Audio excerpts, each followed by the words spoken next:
Good morning and welcome to the DFS Army YouTube channel. I am Razzle11 and you can find me on X at Razzle11Grinds. Going to take a look at some pitching for today, the 7th of July. It is Sunday. We have a 9-game main slate to look at. It sounds like we don't have any weather issues to worry about at this point, so that's always a plus. Not really seeing any wind issues, or at least nothing that stands out. So we can focus just on the pitching. Reminder, this is a first look at my pitching options for this slate, and I will be using DraftKings as that is where a majority of my action is. On FanDuel, I would cut it into about a half or even a third, depending on how strong the pool is, just because we can focus on our stacks more over there, with pricing not being quite as tight. So let's get started here at the top with Scooble. A minus 142 road favorite, pitching in a ballpark that's known for offense. Scooble has plenty of upside. K prop of 7.5, juices on the under, but it is a great spot. He obviously isn't as strong on the road. Gives up more home runs by far, but his K numbers have actually been better on the road. I mean, a negligible difference, but they've still been better. Obviously, have to love the upside. Coming off of a so-so start against the Twins, dominated an elite Philly squad, dominated a strong Milwaukee team, even though I don't think they're as good as their record shows. But Scooble certainly has plenty of upside, um, and probably should be considered the number one option on this slate. Ronaldo Lopez taking on a tough Philly squad. Lopez has been really strong, especially at home. The walks are up a bit at home. Uh, Walks have been up the last two starts, which is obviously a worry. Um, you know, one of the biggest worries that I had with somebody like Lopez is the fact that he's been a reliever for the last few years. Um, there's kind of going to be a bit of a wall that comes up at some point during the season. Not saying he's going to completely fall off a cliff, but we could see some cracking a little bit. But uh, he's still been really strong, even with those walks coming up. He hasn't allowed more than 2 earned runs since the end of April, and that was the most he's allowed in a start all season is 3. So he's just been really steady. K prop of 5.5, juices on the under. He is a minus 166 favorite. Game total of 8.5.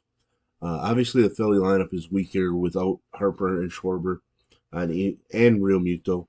Um, and also the fact that it is a Sunday game, we could see one of the other regulars start, but Trey Turner's been rolling, so uh, Lopez is certainly in play. He's just not going to be a priority for me.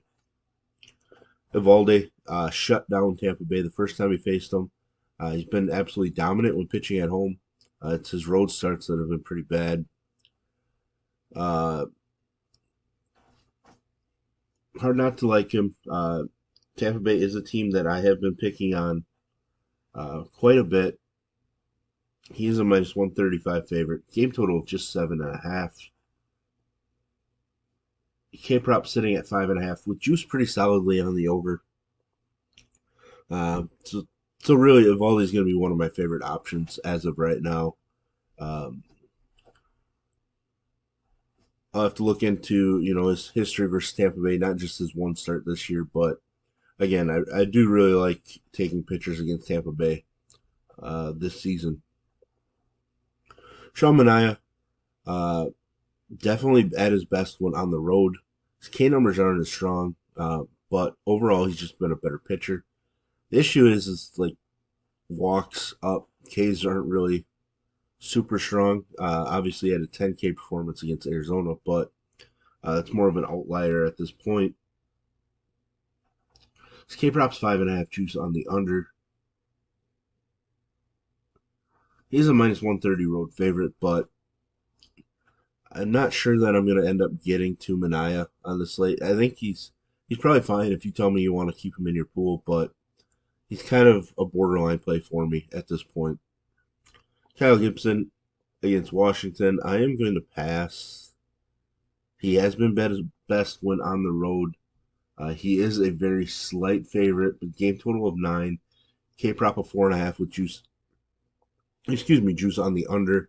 Um, I mean, he's been a better K guy than that, but I think I can get away with passing on Kyle Gibson, um, and kind of think that Washington hits him a little bit. Not that Washington is great by any means, but they just haven't been a team that strikes out a ton overall.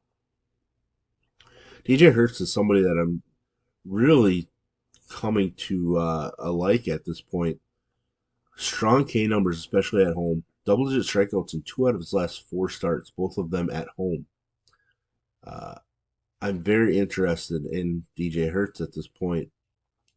Uh, K prop is just 5.5 with juice on the under. Pretty strongly on the under. But like I mentioned, he is a slight underdog, but I think he just has more GPP upside than Gibson does in this spot. Could it come back and bite me? Maybe. But he dominated against this tough, the Met squad had been putting up runs, winning some games, etc. And he absolutely dominated them. Uh, I think this is a better matchup for him. So uh, certainly interested in Hurts and his GPP upside. I'm not saying that he's a lock to get it done, but he's somebody I'm interested in. Edward Cabrera getting a call up from his rehab. K prop of 5.5, juice slightly on the under. He's a minus 148 favorite. Game total 7.5. He did max out, I believe, at 67 pitches. So that's one thing to pay attention to. I kind of want to look at his game logs in the minors during his rehab just to get an idea. Super volatile guy, big time K upside, but walks had been an issue before he got hurt. Or maybe he was hurt during these starts and he just tried to throw through it. I'm not sure. Um, but he's super volatile, but there's a ton of upside in Edward Cabrera. Uh, Problem is we might only see him limited to about 75 to 80 pitches in this spot. So it's kind of a weighing our risk reward. Can he get, 7, 8 strikeouts in those 75 to 80 pitches? He probably can. But he could easily be done after 4 innings, due to high pitch count with his control issues. So uh, right now I'm inclined to use him, but I won't have a problem removing him from my pool just because his upside is capped enough. So it just depends on what else we have to work with down here. Mikado's actually looked decent.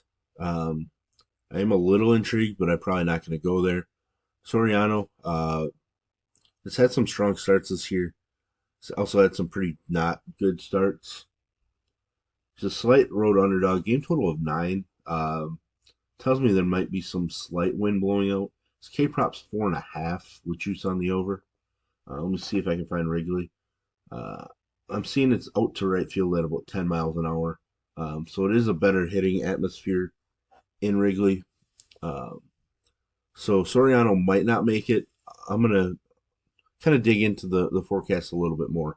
Um, the Cubs offense has been pretty stagnant for a while, so I might want to squeeze Soriano shares into my run. But again, that'll kind of depend on what I find out. With a little deeper dive into the weather in Wrigley.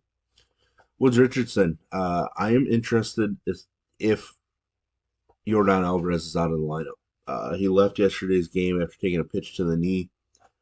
Could easily get the day off. Altuve's been in and out.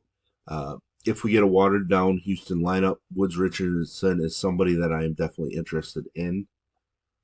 K prop is just 3.5. Juice is on the over. He is a minus 135 favorite though, so that's something to pay attention to. Birdsong, somebody that I kind of like, but not against Cleveland. They're just not a huge K team. Zach Littell, um, Not really sure I'm going to get there. He hasn't been very good on the road. Much prefer Eovaldi in that matchup.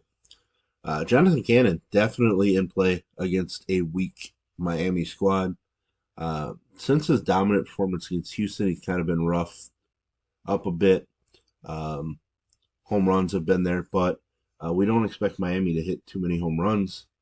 He's a slight road underdog. Game total just 7.5. K prop of 4.5. Juice is on the under, however. Um, I think Cannon's going to be fairly popular on the slate as an SP2 for GPP purposes. Graham Ashcraft, somebody that I think has more K ability in his arm than he's shown over the last number. Um, but do I really want to trust him? When he's been just absolutely beat up at home, probably not. Even though it is Detroit. Hayden Wesneski, somebody I am interested a little bit against this Angel squad. Up to 89 pitches in his last outing. Uh, Means we should see a regular start out of him. Obviously, I talked about Soriano.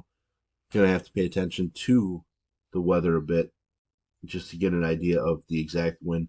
His K prop's just 5.5, with juice really strongly on the under. Um, but like I mentioned, he is a minus 142 favorite in that one. So maybe I need to consider him over Soriano if it comes down to that. Luis Ortiz impressed me against Cincinnati 2 appearances ago. Um, Not as strong in his last performance, um, but that came as a reliever. Not really sure if I want to pick on the Mets right now or not. Most likely, I'm not going to do it.